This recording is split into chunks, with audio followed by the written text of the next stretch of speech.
৮০তম জন্মদিনে মেদিনী গৌরব সম্মাননা পেলেন অধ্যাপক প্রণবেশ জানা। অখণ্ড মেদিনীপুর শিল্প শহর হলদিয়া সুতাহাটার অন্তর্গত গোয়াবেরিয়া গ্রামের ভূমিপুত্র, বর্তমানে সল্টলেক বাসিন্দা, জনপ্রিয় গণিত বইয়ের বিশিষ্ট গ্রন্থকের অধ্যাপক প্রণবেশ জানার ৮০তম জন্মদিন পালিত হল কলকাতা ভারতসভা হলে। এদিন মেদিনী গৌরব প্রণবেশ প্রকাশিত হয়। জন্মদিনে মেদিনীপুর সমন্বয় সংস্থার সদস্য এবং প্রণবেশবাবুর শুভানুধ্যায়ী ছাত্রছাত্রীদের ঐকান্তিক প্রচেষ্টায় ডক্টর সুজন কুমার বালা ও সংগ্রাম মাইতি যৌথ সম্পাদনায় ১৫২ পৃষ্ঠার বই প্রকাশ অনুষ্ঠিত হয়। উপস্থিত ছিলেন বিভিন্ন লেখক লেখিকা এবং অখণ্ড মেদিনীপুর সমন্বয় সংস্থার সদস্যা। শুভানুধ্যায়ী ছাত্রছাত্রী ছিলেন প্রধান অতিথি হিসেবে শ্রীমৎ স্বামী একরাতানন্দজি মহারাজ, ছিলেন ডক্টর গোপাল মিশ্র এবং প্রাক্তন রাজ্যসভার সদস্য মেদিনীপুরের ভূমিপুত্র কিরণময় নন্দ প্রমুখ। মেদিনী গৌরব প্রণবেশ সম্মানিত করা এবং প্রণবেশ বাবুর ৮০তম জন্মদিনে কেক কেটে শত শত দীর্ঘায়ু কামনা করলেন উপস্থিত সকল অতিথিবৃন্দ।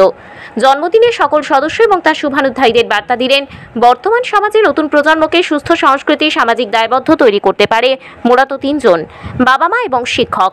কিন্তু সেই শিক্ষক যদি যথাযথ সামাজিক দায়বদ্ধ পালন না করে, তাহলেই সমাজ ধীরে ধীরে অবক্ষয় হবেই। আসুন সকলের প্রচেষ্টায় নতুন প্রজন্মকে সুস্থ সংস্কৃতি এবং সামাজিক দায়বদ্ধ পালনের অঙ্গীকার করি।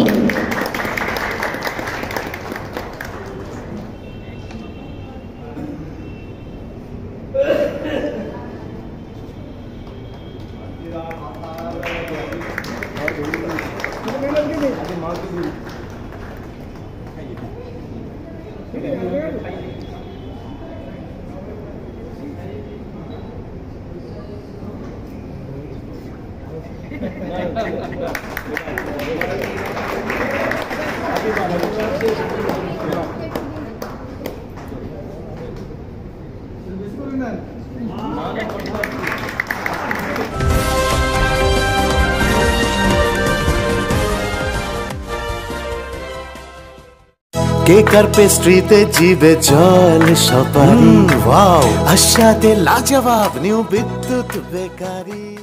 রাজলক্ষ্মী জুয়েলারি ওয়ার্কস, রাজলক্ষ্মীর মধুদার মধুর মতো ব্যবহার। দুর্গা চক, বাসন্তী ভবন, দুর্গা মন্দিরের পাশে, সুপার মার্কেটের বিপরীতে, হলদিয়া। যারা আয়োজন করেছেন মেদিনীপুর সমন্বয় সংস্থা, তাকে আমি ব্যক্তিগতভাবে শ্রদ্ধা ভালোবাসা জানাচ্ছি। মঞ্চ উপবিষ্ট মাননীয় সভাপতি এবং অন্যান্য বিশিষ্ট অতিথিবৃন্দ এবং সামনে যারা উপস্থিত আছেন, মেদিনীপুর সমন্বয় সংস্থা বিভিন্ন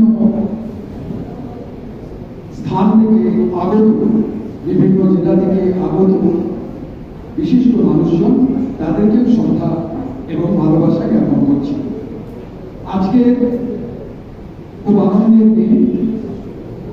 প্রণবেশ বাবুকে মেদিনী গৌরব প্রদান করা হচ্ছে। মে মাস, আজকে 15 তারিখ, তিনি 80 বছর বয়সে পদার্পণ করলেন।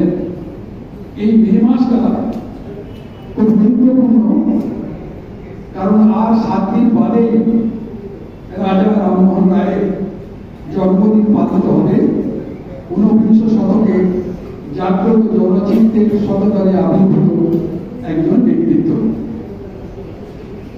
আমি দুটো ভাগ, প্রথম ভাগটাতে প্রণবেশ বাবু তার জীবনী এবং কর্মময় জীবন সম্পর্কে যারা লিখেছেন, ডক্টর সুজন কুমার বালা, শ্রী সংগ্রাম মাইতি, তাদেরকে অভিনন্দন জানাচ্ছি। আমাদের আরো সঙ্গেও মেদিনীপুর সমন্বয় সমিতির ঘনিষ্ঠ সম্পর্ক রয়েছে। আমাদের জেলা সেক্রেটারি, তিনি নিজেও মেদিনীপুরের লোক, মেদিনীপুর সমন্বয় সমিতির সদস্য এবং আরো অনেকেই আছেন। আমি কিছু দেখছি তারা মেদিনীপুরের লোক এবং মেদিনীপুর সমন্বয় সমিতির সদস্য। আপনাদের সকলকেই আমার কৃতজ্ঞতা জানাই যে আমাকে কিছু বলবার জন্য এখানে আমন্ত্রণ জানিয়েছেন। প্রণবেশ বাবুর সঙ্গে আমার খুব দীর্ঘ ঘনিষ্ঠ সম্পর্ক তার নয়, অল্প দিনের, কিন্তু অল্প দিনের মধ্যে আমি তাকে যেভাবে চিনেছি, তার দেখেছি এরকম বিনয়ী, সদাচারী, সৎ আদর্শবাদী মানুষ কিন্তু তিনি পেশাগতভাবে শিক্ষকতাকে বেছে নিয়েছিলেন এবং সেক্ষেত্রে তিনি একেবারে 100% সৎ থেকেছেন, একথা বলা যায়। গ্রন্থ রচনা করেছে, ছাত্রছাত্রীদের জীবনে উপকারে তাদের চলার পথে সহায়ক হবে সেই সমস্ত গ্রন্থগুলো। আমি নিজের ব্যক্তিগতভাবেও অনেক ছাত্রছাত্রীকে জানি যারা কলেজে বা স্কুলে উচ্চ শ্রেণীর ছাত্রছাত্রী, তারা অনেকেই তার রচিত গ্রন্থ এই কিন্তু অঙ্কের অঙ্কশাস্ত্রের সেই বইগুলো পড়ে তারা যথেষ্ট উপকৃত হয়। জ্ঞাত হওয়ার জন্য আমি নিজে শ্লাঘা অনুভব করি। আরেকবার যেতে হবে সুদূর মার্কিন মুলুকের মিলান শহরে, যেখানে থাকতেন এক মা ও তার অসময়ে পিতৃহারা ছেলে।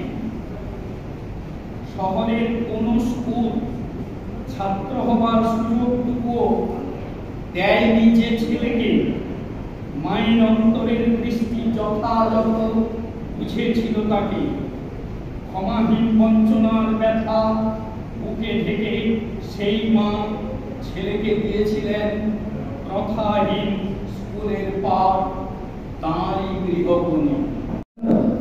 যে স্টুডেন্ট শুনে সেটা বাড়ির মতো, সেখানে আমরা বলবো যদি কেউ বলে, অনেকেই বিদ্যার্থী আশ্রম প্রাক্তনীরা মনে করেন যদি বিদ্যার্থী আশ্রম না থাকতো তাহলে হয়তো আমরা এখন যেমন যেটি হয়েছি তেমনই হতে পারতাম না।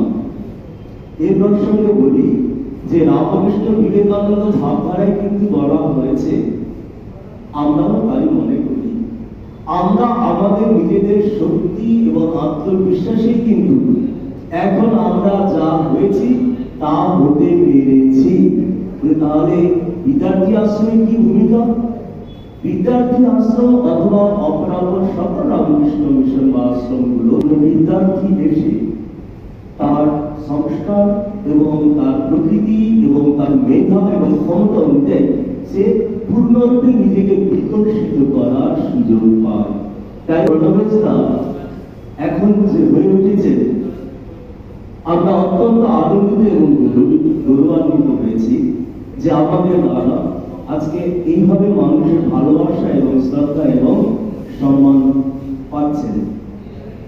প্রথমে যখন আমি হঠাৎ করে দেখলাম মেদিনী গৌরব, আমি একটু ভাবনি ব্যাপারটা কি হলো। এই মেদিনী বলতে আমাদের গোটা পৃথিবীকেই বুঝি। তখন বুঝলাম, তখন ভাবলাম যে এটা আসলে শাস্ত্রে রয়েছে না লক্ষণা প্রয়োগ। শাস্ত্রে বলেছে গঙ্গায়াম ঘোষ, মানে গঙ্গায় ঘোষগুলি অবস্থিত। বলে গঙ্গায় নয়, এটা গঙ্গায়াম তীরে ঘোষগুলি, এটা ধরে নিতে হবে। গঙ্গার মাঝখানে জলের স্রোতের মাঝখানে নিশ্চয়ই ঘোষগুলি নয়, লক্ষণা প্রয়োগ করতে হবে গঙ্গার তীরে ঘোষগুলি অবস্থান করে। শিক্ষার মাটি, মেদিনীপুর চেতনার মাটি, মেদিনীপুরের মাটিকে আমার প্রধান জানাই। আপনারা এখানে যারা রয়েছেন আপনাদের সকলকে আমার শ্রদ্ধা জানাই। রমেশবাবু যদি শুধু অঙ্কের বই লিখতেন তাহলে হয়তো রমেশবাবু সম্পর্কে আমি বিশেষ আগ্রহী হতাম না। রমেশবাবুর মতো আরো অনেকে সিলেবাসের অঙ্কের বই লেখেন, সফল হন। রমেশবাবু বিশেষত্ব বিদ্যা, তিনি জীবনের অঙ্ককে মিলিয়ে দেওয়ার চেষ্টা করেছেন। সবচেয়ে কঠিন অঙ্ক হল জীবনের অঙ্ক। তিনি ছাত্রছাত্রীদের জীবনের পাঠ দিয়েছেন। এখানে নন্দবাবু আছেন, আরো অনেকে প্রাক্তনী আছেন যারা দেশের পরিচালক হিসেবে কাজ করেন। প্রাথমিক শিক্ষা ব্যবস্থা থেকে বিশ্ববিদ্যালয় শিক্ষা ব্যবস্থা পর্যন্ত ভারতবর্ষে এখন কেবলই উপার্জনের শিক্ষা দেওয়া হয়। যে যত বেশি উপার্জন করবে সে তত বেশি সফল। কেবল নম্বরের প্রতি লোক, এই যে পরীক্ষার সব রেজাল্ট বেরোলো, কেবল নম্বরের মধ্যে থাকবে না, এই নম্বর পদ্ধতি। এখানে যে চেয়ারগুলো আছে সেই চেয়ার পরিষ্কার হবে, এই নম্বরগুলো হজর রক্তদান হবে, এই নম্বরগুলো সমাজের প্রতি কন্ট্রিবিউশন করতে হবে। রমেশবাবু উপার্জনের শিক্ষাকে যুক্ত থাকেননি, তিনি ইঙ্গিত করেছেন অর্জনের দিকে। একটু আগে নন্দবাবু বলেছিলেন শ্রদ্ধা অর্জন, শ্রদ্ধা উপার্জন। জ্ঞান অর্জন, ভালোবাসা অর্জন, বিশ্বাস অর্জন। প্রবেশ করুন এই অর্জনের শিক্ষা দিয়েছে বলে আপনি আমার খুব বেশি। আপনি ভালো থাকুন, আপনি সুস্থ থাকুন, আপনাদের সকলকে আমার মহতি অনুষ্ঠানেও মঞ্চে আছেন আমাদের মেদিনীপুর সমন্বয় সংস্থার সম্মানীয় সভাপতি মাননীয় মনোমোহন দাস মহাশয়, আছেন ভারত সভা সম্মানীয় সভাপতি অন্যান্য অনিল কুমার রায় মহাশয়, আছেন ভারত সভার সাধারণ সম্পাদক মানিক চন্দ্র দলি মহাশয়, আছেন আমাদের সাথে মহারাজ এসেছেন বেলগড়িয়া বিদ্যার্থী আশ্রমের আত্মস্থানন্দী মহাশয় আমাদের সাথে আছেন। প্রণবেশ বাবু যার সম্পর্কে আজকে এই অনুষ্ঠান প্রণববাবু আছেন, ডক্টর গোপাল মিশ্র, আর এইমাত্র এসে আমাদের আনন্দকে অনেক গুণ বাড়িয়ে দিয়েছেন আমাদের মাননীয় প্রাক্তন সাংসদ। আমরা এবং সামনে যারা আছেন মেদিনীপুর সমন্বয় সংস্থার বিভিন্ন ইউনিট থেকে এসেছেন, অনেক দূর দূর থেকে আজকে এই বই প্রকাশ অনুষ্ঠানে এসেছেন মেদিনীপুর সমন্বয় সংস্থার পক্ষ থেকে। সাধারণ সম্পাদক হিসেবে প্রত্যেককে নমস্কার এবং ধন্যবাদ জানাই। মেদিনীপুর সমন্বয় সংস্থা ছাড়াও স্যারের গুণমুগ্ধ কিছু ছাত্রছাত্রী এসেছেন, ভারত সমন্বয় সদস্য এসেছেন এবং অন্যান্য যারা হিতাকাঙ্ক্ষী এসেছেন, প্রত্যেককে মেদিনীপুর সমন্বয় সংস্থার পক্ষ থেকে নমস্কার এবং ধন্যবাদ জানাই। যে হলে আমরা আজকে প্রণবেশ বাবু জন্মদিন পালন করছি, ভারত সভা বিদেশি শাসনে একেবারে শুনতে জাতীয়তাবাদের একেবারে সুনিবিড় স্তম্ভের উপর দাঁড়িয়ে ভারত সভা। এই ভারত সভা সম্পর্কে বলা আমাদের আজকে বিষয় নয়, যেটি বলবো যে ভারত সভার 29টি শাখা সংগঠন ছিল মেদিনীপুরে, 121টি সারা ভারতবর্ষ নিয়ে ভারতের বাইরেও 121টি শাখা সংগঠন, কেবল মেদিনীপুরে ছিল 29টি। সেই ভাবে আমরা প্রণবেশ বাবুর মতো মানুষ, মেদিনীপুরের দিদি সন্তান, মেদিনীপুরের মানুষদের নিয়ে তো আমরা বরাবরই গর্ব করি, পার্শ্ববর্তী জেলাগুলো গর্ব করে। আমরা সেই মানুষের জন্মদিন এই ঘরে উদযাপন করছি, এটা আমাদের কাছে একটা খুব বড় পাওনা, এটা আমরা খুব গর্বিত। প্রণবেশ বাবুর হাত ধরে তার অবদানকে কোনো ক্রমেই ছোট করে দেখার কোনো রকম ধৃষ্টতার কারণ থাকা উচিত নয়। এর আগে যে দুটো সংগঠন ছিল, জেলা সম্মেলনী, মেদিনীপুর সম্মেলনী এবং মেদিনীপুর জেলা সম্মেলনী, এই দুটো লোকেরই সদস্য ছিলেন, কিন্তু যেভাবেই হোক সংস্থা দুটি অকার্যকর হয়ে পড়ে, তিনি সবাইকে নিয়ে কলকাতার মহানগরী সোসাইটিতে কলেজ থেকে তিনি 2011 সালে মেদিনীপুর সমন্বয় সংস্থা গড়ে তোলেন। সুতরাং তার কার্যক্রমের এই যে তার দূরদৃষ্টি, 2011 সালে যখন মেদিনীপুর সমন্বয় সংস্থা গঠিত হলো, 2013-তেই আমরা সল্টলেকের খাগড়াতে জায়গায় দেখি দিন কাটা 75তম বর্ষে খাগড়াতে ভিত্তিপ্রস্তর স্থাপন করেছিল যে ওখানে বাড়ি করবো, হয়নি যে কোনো কারণে, সে প্রসঙ্গে আমি যাচ্ছি না।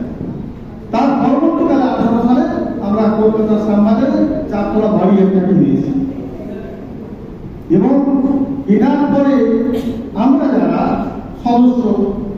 সদস্য নয়, যারা হিতাকাঙ্ক্ষী, তাদের মনের যে অভিব্যক্তি, যে আনন্দ, তার বহিঃপ্রকাশ আমরা লক্ষ্য করছি।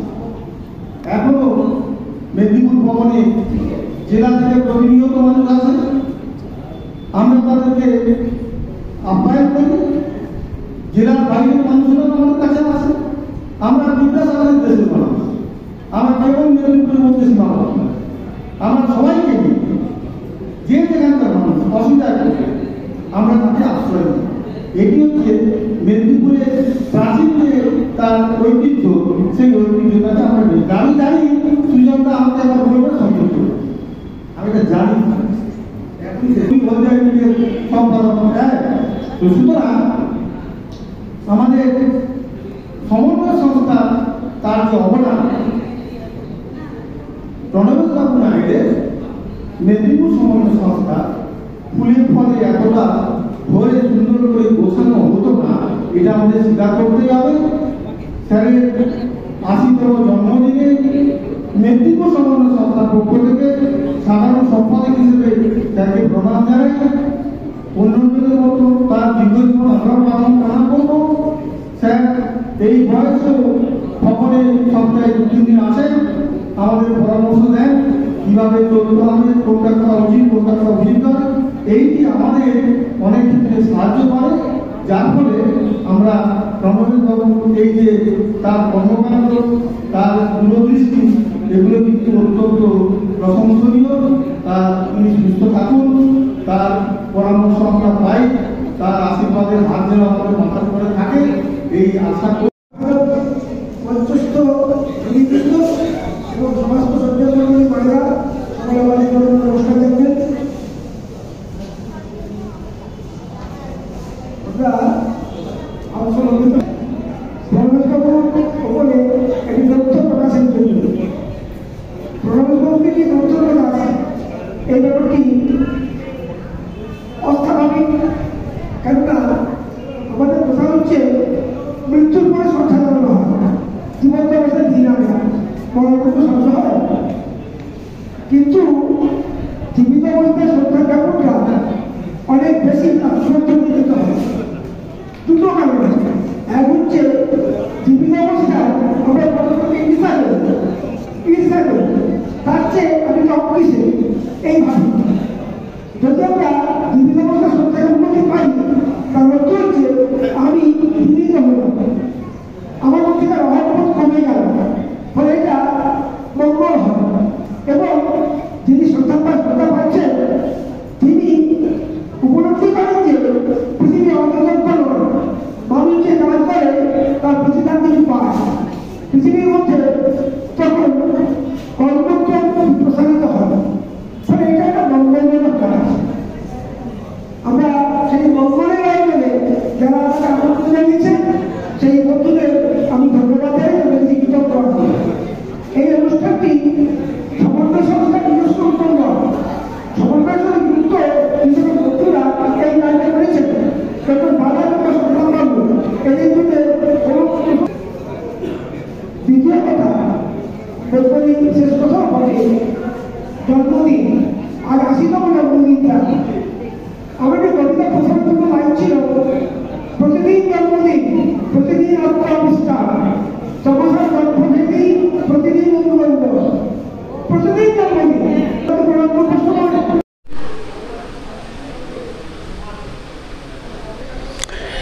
আমরা যদিও এখানে লেখা কিছু আছে আমাদের, কিন্তু আমরা সম্পাদনা করেছি। সত্যি সত্যি বলতে গেলে কি, কিছু কিছু মানুষের সম্পর্কে বলতে যেমন ভাল লাগে, তাদের আত্মজীবনী লিখতেও ভাল লাগে। আর আমরা যারা লেখালেখি করি, এইরকম প্রণম্য মানুষদেরকে খুঁজে বেড়াই। অখণ্ড মেদিনীপুরের বহু মানুষ বিভিন্ন জায়গায় তারা প্রতিষ্ঠিত হয়েছেন, কিন্তু তাদের সম্পর্কে জনমানসে সে ধরনের প্রতিক্রিয়া সৃষ্টি হয়নি। আমাদের অখণ্ড মেদিনীপুরের সুতাহাটা থানার প্রত্যন্ত গ্রাম গোয়াবেড়িয়া, সেইখানে একজন মানুষ জন্মগ্রহণ করেছিলেন, যিনি দারিদ্রতাকে সঙ্গে নিয়ে, বহু সংগ্রামকে সঙ্গে নিয়ে বড় হয়েছেন, প্রতিষ্ঠিত হয়েছেন। তিনি অধ্যাপক প্রণবেশ জানা মহোদয়। তার কর্মজীবন সংগ্রামের জীবন। তিনি যদি রামকৃষ্ণ স্টুডেন্টস হোমের সহায়তা না পেতেন, তাহলে জীবনে বোধহয় পড়াশোনা চালিয়ে যেতে পারতেন না। সেই জন্যই সম্ভবত রামকৃষ্ণদেব, স্বামী বিবেকানন্দ এবং সারদা মায়ের যে আদর্শ, সেটাকে গ্রহণ করে তিনি জনহিত কার্যে ব্রতী হয়েছেন এবং সমাজ কল্যাণমূলক কাজে ব্রতী হয়েছেন। এবং অখণ্ড মেদিনীপুরের যে মেদিনীপুর সমন্বয় সংস্থা, তারই হাত ধরে তৈরি হয়েছে। এরকম একটি মানুষকে নিয়ে যাতে নূতন প্রজন্ম আলোচনা করতে পারেন, জানতে পারেন এবং উৎসাহিত হতে পারেন, সেই প্রয়াস নিয়েই কিন্তু আমাদের এই পুস্তকটি রচনা করেছি আমরা। বহু মানুষ হয়তো মৃত্যুর পর তার হয়তো পুস্তক বেরোচ্ছে, সেটা আমার মনে হয় খুব একটা কার্যকরী হয় না। একজন মানুষের যদি জীবদ্দশায় একটি পুস্তক প্রকাশিত হয়, তিনি যেমন তৃপ্তি লাভ করেন, তেমনি তাকে দেখে একজন চলমান মানুষ, জীবন্ত মানুষ, তাকে দেখে নূতন প্রজন্ম শুদ্ধ উৎসাহিত হবেন। আমার সঙ্গে শ্রী সংলাপ মাইতি রয়েছেন, যিনি বহু মানুষের কাছে গিয়েছেন তাদের মতামত গ্রহণের জন্য, এবং আমরা সম্পাদনাও যেমন করেছি, তার সম্পর্কে লেখালেখিও করেছি। আমার নাম ডক্টর সুজন কুমার বালা। আমি এই পুস্তকের যেমন সম্পাদক, তেমনি আমি জাতীয় পুরস্কারপ্রাপ্ত শিক্ষাবিদ, অধ্যাপক এবং কথা সাহিত্যিক। সত্যি আমি বইটি সম্পাদনা করে কেমন লাগছে? এই বইটি সম্পাদন করে দারুণ লেগেছে, কারণ অধ্যাপক প্রণবেশ জানা এমন একজন মানুষ, তার অধ্যাপক শিক্ষকতা জীবন যেরকম আছে, তিনি বই পড়ার কাছেও প্রণম্য, তিনি ছাত্রছাত্রীদের কাছে প্রণম্য, সমাজের কাছে প্রণম্য, তার আত্মীয় স্বজনের কাছেও নমস্য। তাই এই রকম মানুষের সম্পর্কে বই সম্পাদনা করে আমরা ভীষণভাবে তৃপ্ত। এই বইতে আমাদের 42 জন লেখক লেখিকা তাদের লেখা দিয়েছেন। আপনার নাম? আমার নাম শ্রী সংলাপ মাইতি।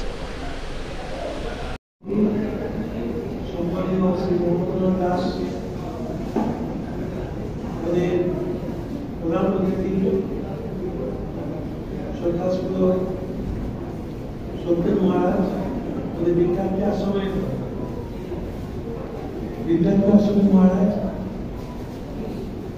বিশিষ্ট অতিথি মিশনীয় আমাদের প্রাক্তন ছাত্র গোপাল বারিক, অধ্যাপক উপাচার্য মিশ্র, শ্রী রবীন্দ্রনাথ মালাকার সমন্বয় সংস্থার সাধারণ সম্পাদক, আমাদের সকলে শুভার্থী এবং ডাকলেই আসেন। সমন্বয় সংস্থার অনুভূত হওয়ার প্রথম গিয়েছিলাম, ডাকলেন সঙ্গে সঙ্গে রাজি হলেন আমাদের সঙ্গে যুক্ত হওয়া মাননীয় প্রাক্তন সাংসদ শ্রী কিরণ মণ্ডল। আমার ছাত্রছাত্রীরা প্রত্যক্ষ এবং পরোক্ষ, বিশিষ্ট গুণীজনরা এবং মেদিনীপুর সমন্বয় সংস্থার যারা সদস্য কিছু কেউ শুনে এসছেন, হলো সব বিষয় জায়গায় আছেন, বই পড়ার লোক আছেন, তো সবাইকে আমি স্বাগত জানাচ্ছি। আমার মধ্যে কিছু বলা এই মুহূর্তে বুঝতে পারছেন কঠিন ব্যাপার। আমি আসল কথায় আসি যে শিক্ষক এবং ছাত্র এই সম্বন্ধে বিচার করা যায়। মূল্যবোধ না থাকলে জাতি এগোতে পারে না। আমাদের পড়াশোনার মূল্যবোধটা কমে যাচ্ছে। প্রাথমিক শিক্ষার সময়ই মূল্যবোধটা কমে পড়ে। এ ব্যাপারে বাবা মা এবং শিক্ষক এই তিনজনকেই দায়িত্ব নিতে হবে। বাড়ির পরিবেশ যেমন মূল্যবোধগুলো হয়, বিদ্যাসাগরের যে প্রথমবার দ্বিতীয়বার ওই দুটোর মধ্যেই মূল্যবোধের কথা লেখা আছে। স্কুলে পাঠ্য হোক বা না হোক, বিদ্যাসাগরের প্রথমবার দ্বিতীয়বার পড়াতেই হবে। আমার মধ্যে যেটুকু মূল্যবোধ আছে বা জন্মেছে সেটা কিন্তু বিদ্যাসাগরের প্রথমবার দ্বিতীয়বার পড়ি এবং সেটাই বিদ্যাসাগরের বলতে বিদ্যাসাগরের বাড়ির ছবি তখনই ভাবলাম আমি কবে দেখবো, কিন্তু সে কথা হয়ে ওঠেনি।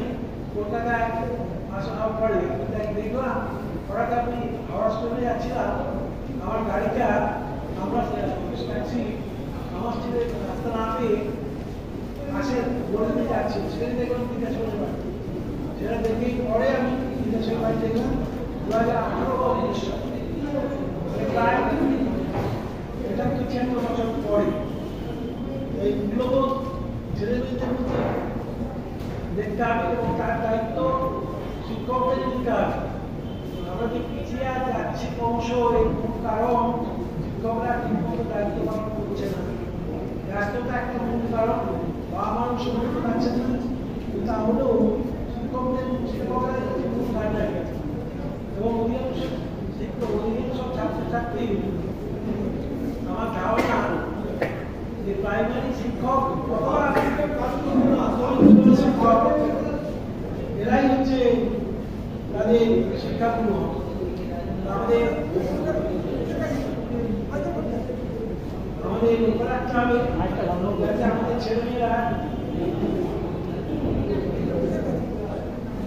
ছেলেমেয়েরা যাদের মূল্যবোধ বোধ তাদের প্রতি প্রমাণ, এটা আমাদের দেখতে হবে। বিদ্যার্থী আশ্রম কলকাতা বিদ্যার্থী আশ্রম মহারাজ বললেন মেদিনীপুরে বহু ছেলে সেখানে থাকার সুযোগ পায় এবং এবং আমাদের বিদ্যালয়কে আসম মেদিনীপুরের প্রতি মানে বেশ কিছু ছাত্র বেশ কিছু অভিজ্ঞ ছাত্র সেখান থেকে উচ্চশিক্ষা লাভ করে তারা প্রতিষ্ঠিত হয়েছে। আমাদের কুমার ভাইও বিদ্যালয়কে আসমের ছাত্র। আমাদের কেন্দ্র সংস্থায় প্রায় 35 থেকে 40 জন বিদ্যালয়কে আসলে তারাও যুক্ত আছে। আর আমি বলবো মেদিনীপুর আমাদের যেটা আমাদের বিরোধীরাও বললেন, সম্মানীয় বললেন, কেউ জিজ্ঞাসা করলে আমরা বলি পশ্চিমবঙ্গ, আর সঙ্গে বলি আর বলি না বলি জিজ্ঞাসা করবো না বলি মেদিনীপুরের। হ্যাঁ, এটা প্রয়োজনীয়তা আছে, এটা প্রয়োজনীয়তা আছে। যখন আমরা বাইরে যাই বলি আমরা ভারতীয়, সেরকম এখানেও আমাদের একটা পরিচয় থাক, এই পরিচয়টা আমাদের এগিয়ে নিয়ে যেতে সাহায্য করবে। আমরা সবাই আমরা এই যে সংস্থা করার উদ্দেশ্য একটু বলতেই হয়, আমাদের অভিনন্দন বলেছেন সংস্থা করার উদ্দেশ্য একে অপরের তাকে সারে দেওয়া, কোনো প্রয়োজনে সারা দেওয়া, সেই জন্যই সমন্বয় সংস্থা করা হয়েছে। আর আমাদের বইপাড়ার সম্বন্ধে বলি, বইপাড়া কলেজটি বইপাড়া প্রায় বলা যেতে পারে মেদিনীপুরের একটা বিশেষ খণ্ড। ওই কলেজটি বইপাড়ার প্রায় 70% বেশি লোক মেদিনীপুরের রয়েছে এবং বই প্রকাশনী যত হাত ধরে এত কোনো শিখতে এত হাত ধরে, কিন্তু সেই কলেজটি বইপাড়া যেগুলো মানে হোক ভারতের দিনে সব থেকে বিখ্যাত ছিল। এখন কিছু কিছু পরিবর্তন এসছে, ঠিক আছে, বিখ্যাত নেই, অধিকাংশ ভালো বই বাইরে প্রকাশ হচ্ছে। এই কলেজটির বইপাড়া যাতে ভালো হয় সেটাও আমরা আমাদের শিক্ষকদের মধ্যে সচেতন রাখতে হবে। অভিভাবক যারা পাবলিশার তাদেরও সচেতন থাকতে হবে। আপনারা সবাই ভালো থাকবেন, আমাদের সংস্থার প্রতি লক্ষ্য রাখতে হবে। বিদ্যাসাগর, রবীন্দ্রনাথ, বিবেকানন্দ এদের কিছু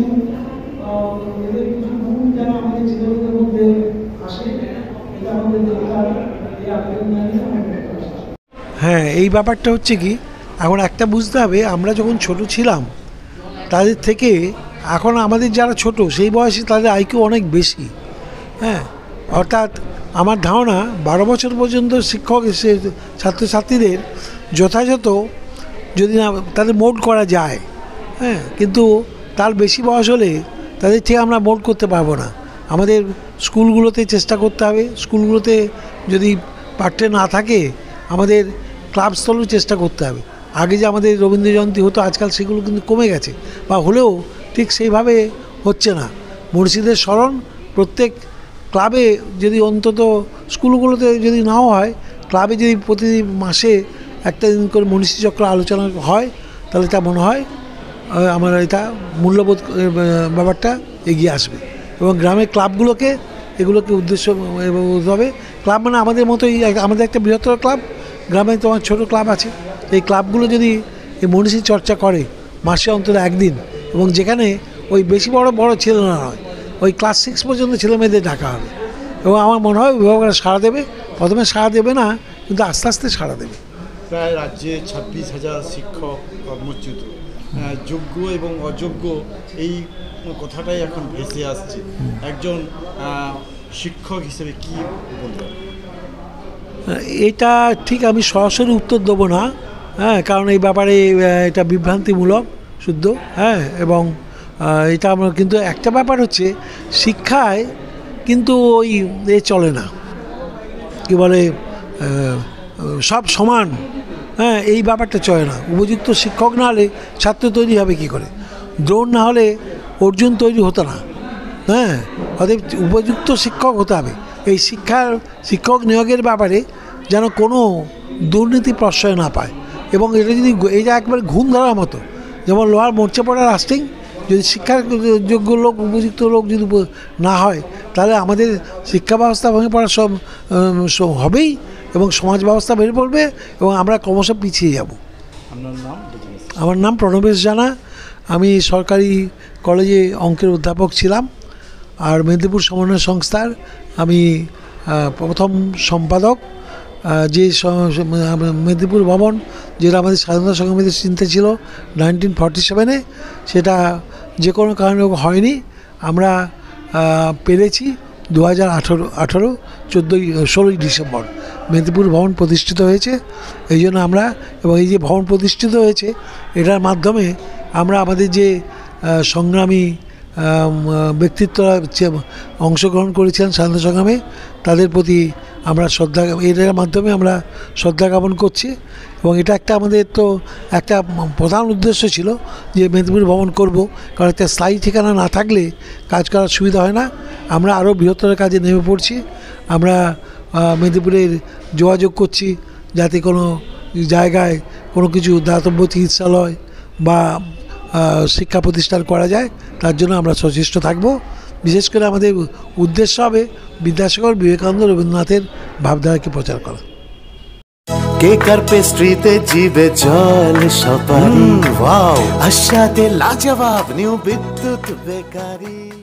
রাজলক্ষ্মী জুয়েলারি ওয়ার্কস, রাজলক্ষ্মীর মধুদার মধুর মতো ব্যবহার। দুর্গা চক, বাসন্তী ভবন, দুর্গা মন্দিরের পাশে, সুপার মার্কেটের বিপরীতে, হলদিয়া।